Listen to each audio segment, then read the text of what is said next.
The colonial house looks lovely in the trailer. Well, it's a 200-year-old house, so it has history.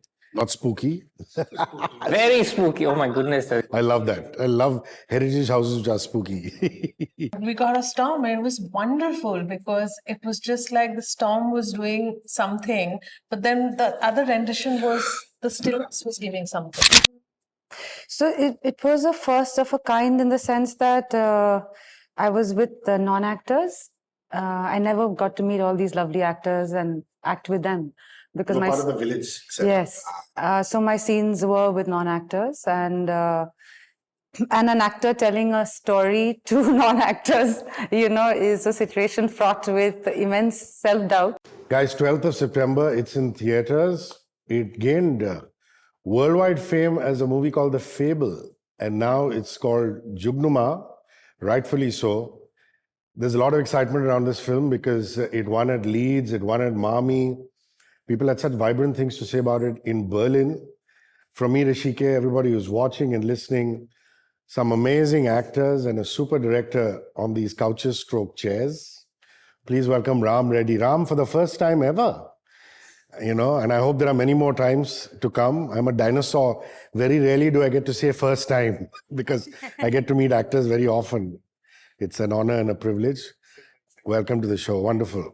Hello, dear. How are you? Great to see you back again. Oh, amazing. Now we are friends. I love the shades. And Deepak Dobriyal, kaise mere bhai? Lovely. And the wonderful Tilottama. How are you? Ram, Tithi was a film that all of us really loved. There was tremendous curiosity about who is this guy who's made this film? You're very unassuming. One couldn't imagine that you have attained such heights, which is wonderful.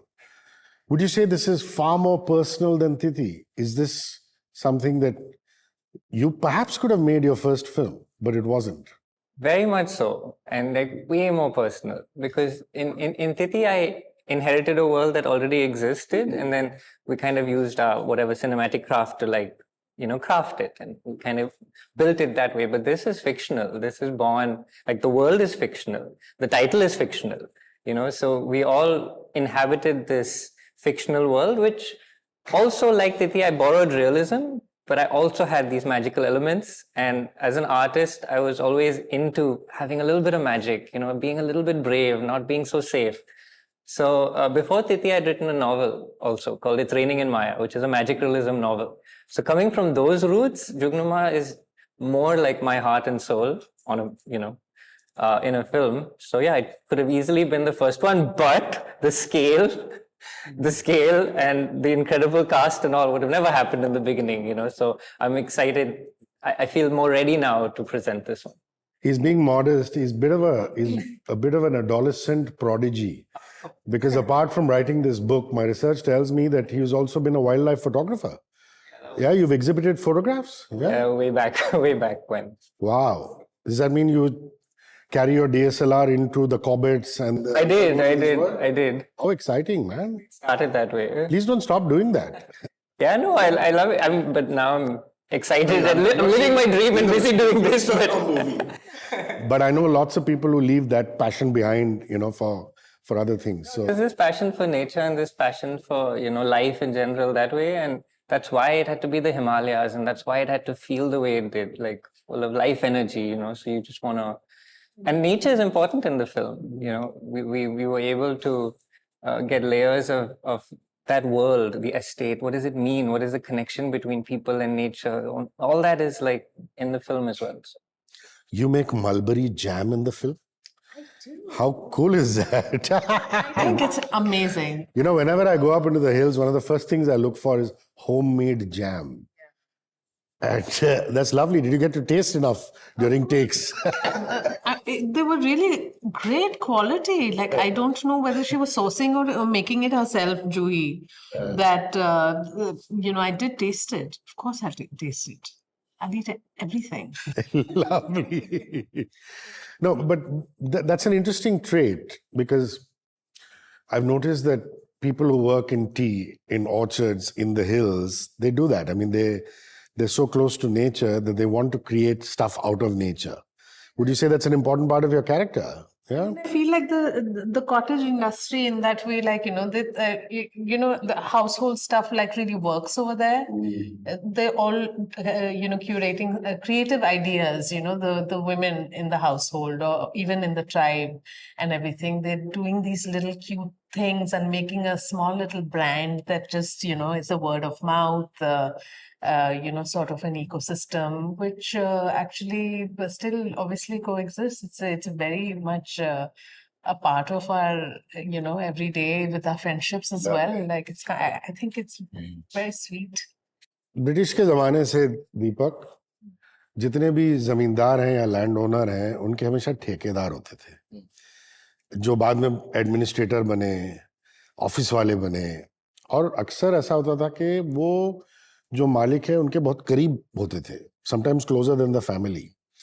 Film तो देखी नहीं है मैंने, लेकिन trailer से मुझे ये वो फीलिंग मिल रही है कि मनोज के कैरेक्टर और आपके कैरेक्टर के बीच में जो एक तालमेल है वो उस टाइप का है। Am I right in describing that? तो कुछ और बताइए उसके बारे में, उस रिश्ते के बारे में। वही है, और मतलब कि कई बार ये होता है कि लोग मालिक को नहीं जानते। ज्यादातर जो उनका मैनेजर है लोग सोचते हैं यही मालिक है।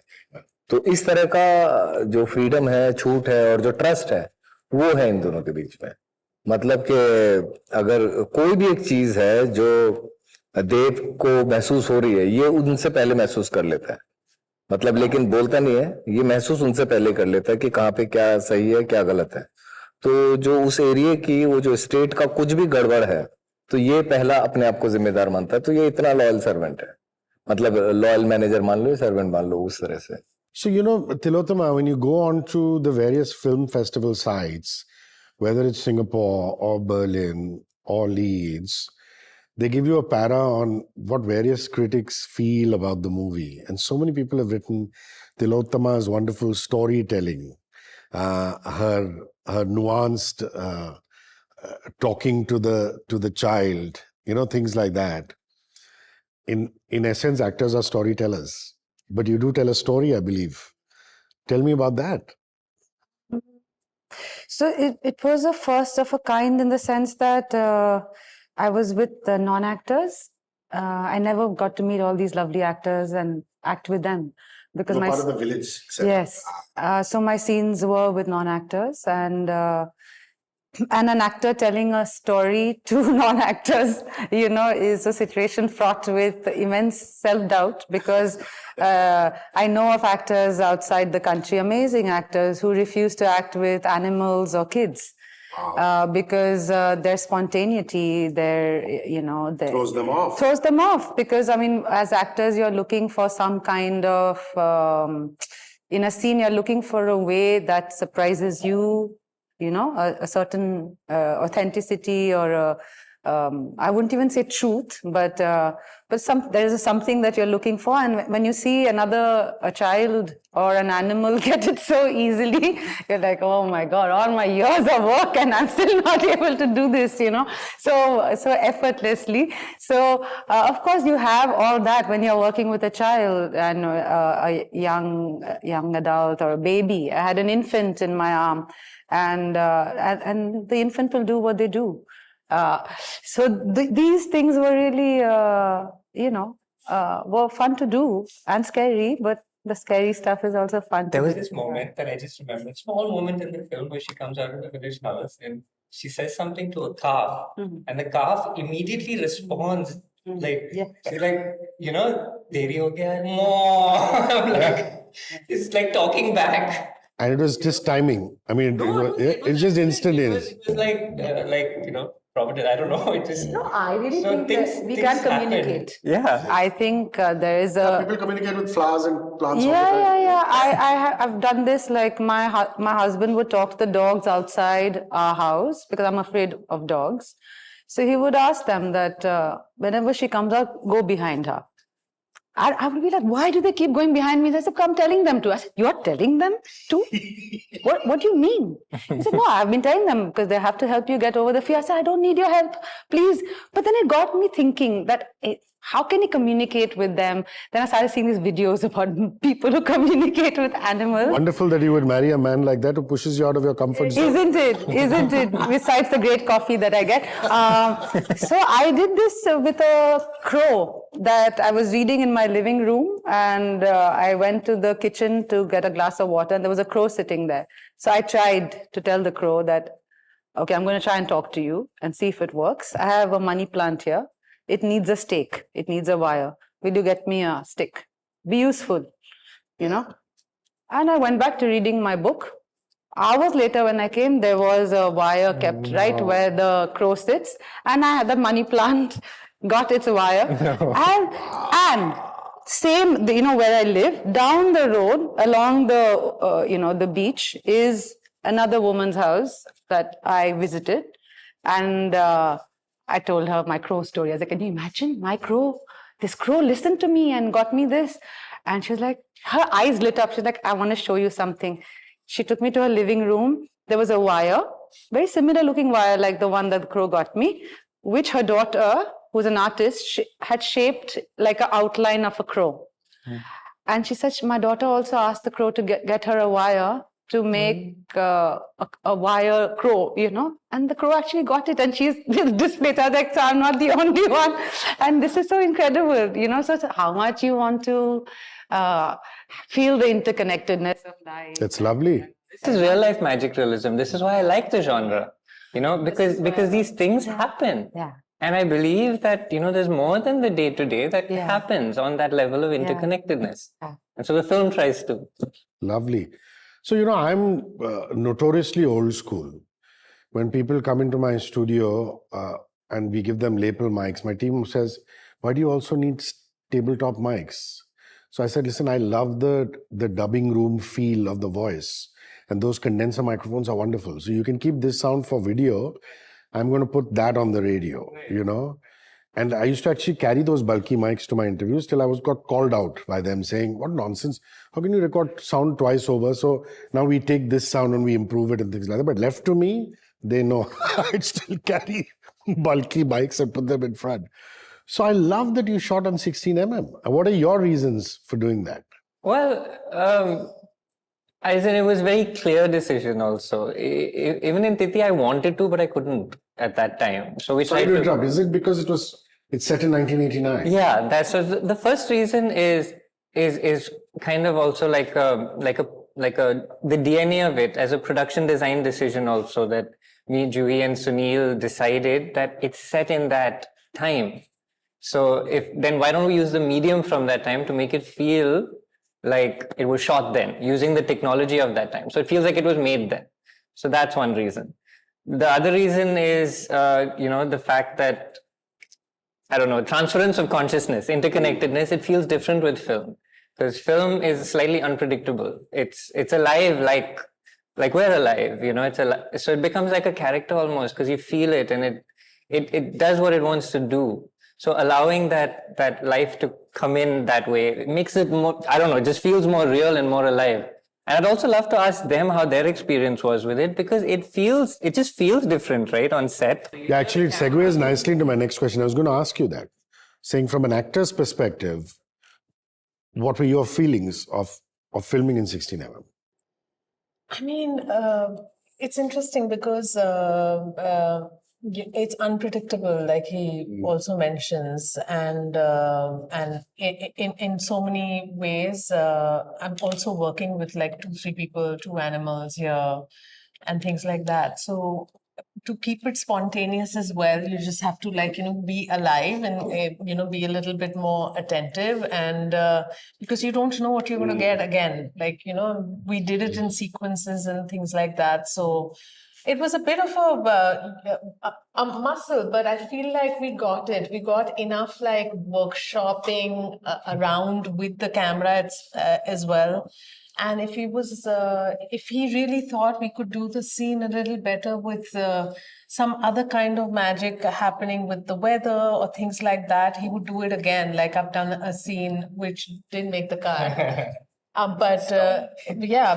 got a storm and it was wonderful because it was just like the storm was doing something, but then the other rendition was the stillness was giving something to the, and the camera also would respond but we were alive, in the sense that we were all open to make these little.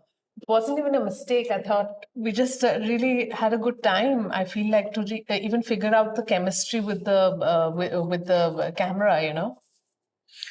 Film में बहुत सारी चीजें हैं, बहुत सारी themes. Actually, this is for both of you. Maybe you can start answering and you can take over. बहुत सारी चीजें हैं, जैसे कि forest fires हैं. हाँ, living reality है हमारे यहाँ तो. शहरों में लोग पेड़ को जला करके बिल्डिंग बनाते हैं क्योंकि जगह नहीं है, क्लियरिंग चाहिए. हॉलीवुड तक में फॉरेस्ट फायर हुए हैं, हॉलीवुड एक्टर्स ने अपने घर खो दिए हैं. ऑस्ट्रेलिया में रेजिंग फॉरेस्ट फायर्स. कुछ प्लैनेट ग्लोबल वार्मिंग के बारे में बताते हैं, इस वजह से हो रहा है. कुछ लोग तो बताते हैं कि जानबूझ के किया जा रहा है. वो एक एस्पेक्ट है जो फिल्म दिखाता है. The other thing is nomads, gypsies. जैसे कश्मीर में बकरवाल हैं, कच्छ में कुछ और ट्राइब्स हैं जो सिर्फ भटकते हैं एक जगह से दूसरी जगह. They are people who are nomads. They're just wanderers. और ये सब बहुत अहम मुद्दे हैं आज की डेट में. I mean, and extremely, these are things we can't escape. You go to RA and you find the Adivasi community who have been displaced by what has happened. So, and these are, even in a magic realism sort of film and the subject, these things deserve to be talked about. So your feelings on being in a film which has all these subjects, maybe you can start and you can take over. तो ये है कि जैसे जो जंगल की आग है वो पहाड़ों में जून जुलाई में, मई जून जुलाई में आप जाएंगे उत्तराखंड में, हिमाचल में, तो पूरी वो किलोमीटर्स तक रहती. और खासतौर से उन एरियाज में मतलब है तो ज्यादातर जहाँ पे पाइन ट्रीज है, तो पाइन ट्रीज का जो पत्तियां होती है बड़ी स्लिपरी भी होती है. तो उसके 10-15 रीजंस हैं. गांव वाले बोलते हैं कि इसे जला देना चाहिए क्योंकि इसमें हमें रास्ता भटक जाते हैं, पता नहीं चलता रास्ता कहाँ है, और बहुत स्लिपरी होता है तो हम कहीं खाई में ना गिर जाएं. एक रीजन है, या उनके जानवर या वो. दूसरा रीजन ये होता है कि उसको जला देते हैं तो वो खाद बन जाती है बड़े कैजुअली, पर उसको जो आग लगाओ तो खाद बन जाती है, कुछ नहीं होता है ना. और तीसरा रीजन है कुछ थ्रिल्स, कुछ जो जानबूझ के करते हैं. जैसे हमारे यहाँ का भी एक था कि जब हम हमारे गांव की नदी वो 4 किलोमीटर नीचे, तो नीचे जाते हैं और वहां पे कुछ पिकनिक विकनिक मनाते हैं, पानी में नहाते हैं, ये सब करते हैं. और कुछ लोग जो हैं वो दूसरी पहाड़ी पे, कुछ जो खाली पहाड़ी है उस पे आग लगा देते हैं नीचे थोड़ा सा जला के, और जब तक वो ऊपर आता है तब तक वो आग भी ऊपर चल रही होती है. और वो रात को नहा धो के फिर अपना खाना खाते हुए उस आग को देख के एक अचीवमेंट का सेंस उसको महसूस होता है बहुत लोगों को. वो मेरी लगाई हुई आग है, वो देख वहां से वहां जा रही है, वैसे वैसे करके. ये कोई घर नहीं है, कुछ नहीं उन जगहों पे, उन जगहों पे. तो अलग अलग रीजंस हैं, है ना. तो अब उसमें बाहर वालों को देख के ये लगता है कि आग, उनके अलग 50 रीजन और हैं जिसमें आप अगर उनका सुनेंगे तो आप कहेंगे नहीं यार ये भी सही है. मतलब कुछ भी हो सकता है. और जो जैसे जो ट्राइब्स हैं, या जैसे हमारे यहाँ पे भी काफी सारा होता रहता है, जैसे जो नेपाल के काफी सारे लोग हैं जो काम की तलाश में हमारे यहाँ आ जाते हैं. मतलब वहां और ज्यादा गरीबी है कई जगहों पे, तो वो यहाँ आ जाते हैं और वो किसी तरह से बोलते हैं कि रहने को बहुत लोग पलायन कर चुके हैं, तो वो लोग आते हैं, काम करते हैं 1-2 साल इधर उधर यहाँ पे काम किया, जब तक उनकी बनी लोगों के साथ, पैसा का बराबर का चला, खान पान हो गया, उसके बाद वो दूसरे गाँव में चले जाते हैं. तो ऐसा हर जगह भी है. तो और सोचे इतने पहाड़ हैं वहां पे, जगह ही नहीं है लोगों के लिए रहने की असल में, क्योंकि बहुत डिफिकल्ट वो भी है. कई जगह महंगाई है, कई जगह कुछ एरिया के लोग हैं जो नहीं चाहते कि ये लोग यहाँ पे रहें. तो ये मुद्दे तो है ही हर. You want to take that? यार आग कैसे लगी, क्यों लगी, उस आग में कौन जला, कौन बचा, मतलब these are very political things. And ये आपका मतलब आपका नजरिया क्या है उस पर डिपेंड करेगा कि आप इस फिल्म को देख के आपको क्या महसूस होता है. That for me there were many, like I felt many things when I saw the film. In fact, while their relationship between Manoj and Deepak's character is one of great trust, but when there's a crisis, who takes the fall? Then the class kicks in. You know, Yeah. no matter how close you are, and you know, this idea of more than a family to me. You know, this person, like, you know, maybe someone who works for me, but like my brother, my family. But the way you, the arrogance of the good people, and in the way they treat, because the power is unequal. And you know that. And in a crisis moment, that ugliness shows its face. That no, you never thought they were equal. The performance of equality was to make you feel better and to make you look like a progressive person. You know? So whose land is it? Manoj's character owns the land, but he's taking care of it. The people who live in that land way before, you know, the land changed hands. So who's the owner? And there's a community that revolves around it. Yeah, yeah. So then all the politics of class, and also just, I feel there's so many things. It depends on how I'm looking at the world. Like, you know, the anger of nature against the stupidity of humankind. Like, you can keep thinking who started the fire. I mean, you know, it could be, it's you guys, you know, you can take it depending on where you are at in life, and, you know, and how much you feel you've contributed to this fire yourself. No, so then you'll see the film differently. ये जो कांड मची हुई है ये That's why we love movies. That's why we're in the movies. In some way or the other. Love it. गाँव में ये भी होता है बात का पतंगड़ बनाना कि आग किसने लगाई, क्यों लगा। अगर आप जितना फोकस करोगे ना किसी भी एक मुद्दे पे, वो जी का जंजाल बन जाता है। मतलब कई जगह ऐसा था कि मैं गांव में कुछ जो बंजर से पड़े हुए खेत थे, तो मेरा ये था कि मैंने वहां पे पौधे लगाए, और उन पौधे लगाए और लेकर आया खूब सारे। और लेकिन गांव वाले इकट्ठा, अरे क्यों लगा रहे हो, वो तो इनका खेत है और वो आ गए तो ऐसा हो जाएगा। तो मैंने कहा लेकिन यार जंगल हो रहे हैं। हाँ, पर वो तो फिर उनका खेत है, वो पौधे तो उनके हो जाएंगे। मैंने कहा होने दो कैसे, मतलब इतना सारा खर्चा करके क्यों, मतलब ये सब चल रहा है। अब वहां पे अरे नहीं वो आधा खेत उसका है और आधा उसका है, तो अब वो खेत किसी के भी हो। मैंने कहा वो आप ले लो, वो जिनका है वो ले जाए, मुझे ये टूटते हुए पहाड़ अच्छे नहीं लग रहे हैं। अब लेकिन आप मानोगे नहीं, उसी में इतना उन्होंने बखेड़ा खड़ा कर दिया कि वो पूरी शाम हो गई। वो शाम हो गई कि ये क्यों कर रहा है, ये तो मुंबई में रहता है, वहां से आता है, पौधा लगाता है, कौन देख रेख करेगा। तो मैंने कहा मैं 2 लोगों को यहाँ पे पेमेंट भी करूंगा। 2 लोगों को पेमेंट करता था देख रेख के लिए। अरे यहाँ के लोग तो बड़े वैसे हैं, और ये क्या है कि बकरियां छोड़ देंगे। मैंने कहा बकरी वालों को ही मैंने कर दिया, वो पैसे देख रहे कि प्लीज आप देख रेख करेंगे। लेकिन कई बार नयापन जो है ना, पहाड़ इतने गहरे हैं और इतने गुप्त है ना कि आप उसमें नया आइडिया ऐसे नहीं डाल सकते जैसे शहरों में डालते हैं। वो पूरे पहाड़ों को लेके आपको कुछ नया आइडिया डालना पड़ेगा, हर चीज सोच के, हर इंसान को सोच के, हर गांव वाले को सोच के। आप कोई भी वहां पे डिसीजन मेकिंग सबसे टफ है पहाड़ों में, बहुत टफ है। And for good reason also, na Deepak, क्योंकि people have seen mountains disappearing. Yeah. So when you can call it superstition, you can look down on such thought कि रूढ़ीवादी सारे मतलब थिंकिंग है, ये मतलब बहुत बैकवर्ड है, उनको पता नहीं प्रोग्रेस क्या है।